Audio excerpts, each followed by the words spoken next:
పరుచూరి గోపాలకృష్ణ పాఠాలను పలుకులను అనుసరించండి. కొత్త పలుకుల కోసం, కొత్త పాఠాల కోసం పక్కనే ఉన్న గంటను నొక్కండి.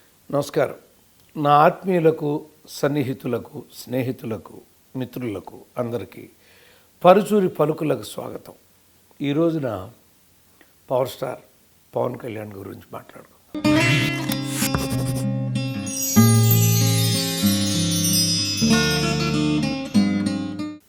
మొన్న అమెరికాలో తానా సభలకు ఆయన వెళ్ళి ఆయన మాటలు చూస్తున్నప్పుడు నాకు 2-3 అంశాలు అనిపించాయి. రిజల్ట్స్ చూసిన తర్వాత ఒక 15 నిమిషాలు బాధపడ్డా అన్నాడు. ఆ 15 నిమిషాలు కూడా అతను బాధపడి ఉండకూడదు అనిపించింది నాకు. ఎందుకంటే రిజల్ట్లు అర్థమవుతానే ఉన్నాయండి. ఎందుకు అర్థమవుతున్నాయి అంటే ఓటింగ్ జరుగుతున్నప్పుడే మనకి ప్రపంచం అంతా అర్థమైపోతుందండి. అస్సలు బాధపడద్దు. 2, భయం ఎందుకు అన్నాడు. పవన్ కళ్యాణ్కి భయం ఉంటుందంటే నేను నమ్మనండి. అతనికి ఏషన్ మాత్రం కూడా భయం ఉండదు. ఎందుకంటే నాకు తెలిసి అతను బయట ప్రపంచానికి నాకు తెలీదు, ఆయన చెప్పలేదు ఎప్పుడు. కానీ అతను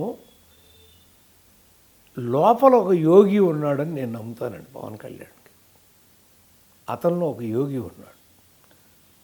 ఆ యోగి అతన్ని అంత అద్భుతమైన పాజిటివ్ ఎనర్జీతో నడిపిస్తున్నాడు అని ఐ బిలీవ్. 2, 3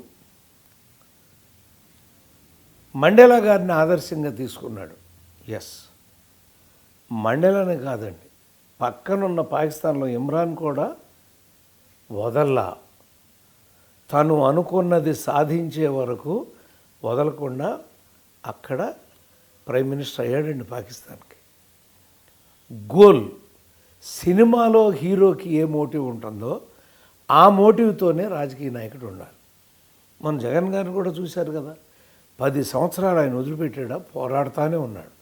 ఏ పదవి కావాలని వాళ్ళ నాన్నగారు భౌతికంగా లేకపోయినప్పుడు అడిగితే దాన్ని కొంతమంది ఎగతాళి చేశారు, కొంతమంది విమర్శలు చేశారు. ఏమని చేసినా ఇవాళ తన గోల్ని ఆయన రీచ్ అయ్యాడు. ఎందుకు? 10 సంవత్సరాలు ఆయన ప్రజల్లోకి వెళుతూ ప్రతి అంశాన్ని తన కోణంలో మాట్లాడుకుంటూ వెళ్ళాడు. కానీ మళ్ళీ చెప్తున్నాను పవన్ కళ్యాణ్ గారికి, మీరు 5 సంవత్సరాలు మేకప్ దూరంగా ఉండొద్దు. ఎందుకు దూరంగా ఉండొద్దు అంటే నేను చెప్తున్నా మీకు, నా దేశం మీకు ఉదాహరణకు చెప్పాను నేను ఒకసారి. నీకు రాజకీయం నేర్చుకోవడానికి 35 ఏళ్ళు పట్టింది, అదే రాజకీయాన్ని నేను 3 నెలల్లో ఉపాసన పట్టాను అన్న రామారావు గారి మాట ఎన్ని కోట్ల మంది ఓటర్లోకి వెళ్ళిపోయిందో తెలుసా మీకు? మీకు ఒకటే చెప్తానండి, ఎప్పుడు కూడా ఆర్టిస్టుకున్న అదృష్టం ఏంటంటే ఒక వీధిలోకి వెళ్ళి మనం ఇంటి ముందు నిలబడి చెప్పే మాటని మనం ఒక సినిమాలో కనుక చెప్పగలిగితే ఆ డైలాగు అద్భుతంగా రీచ్ అయిపోతుందండి. రా అంటే రాక్షసంగా, జా అంటే జనానికి, కీ అంటే కీడు చేసే యంత్రాంగం రాజకీయం. మారిందా? 1986 మార్చి 16 రిలీజ్ అయిన సినిమా 14, 20, 34 ఏళ్ళు అయింది. ఈ 34 ఏళ్ళలో మారలా. కానీ అలాంటి వేషాలతో వాళ్ళు ఉత్తేజితులు చేసినటువంటి ఒక ఎన్టీ రామారావు గారిని ఇందాక మీకు చెప్పా ఒక మాట, ఏమని? ఇమ్రాన్ ఖాన్ని.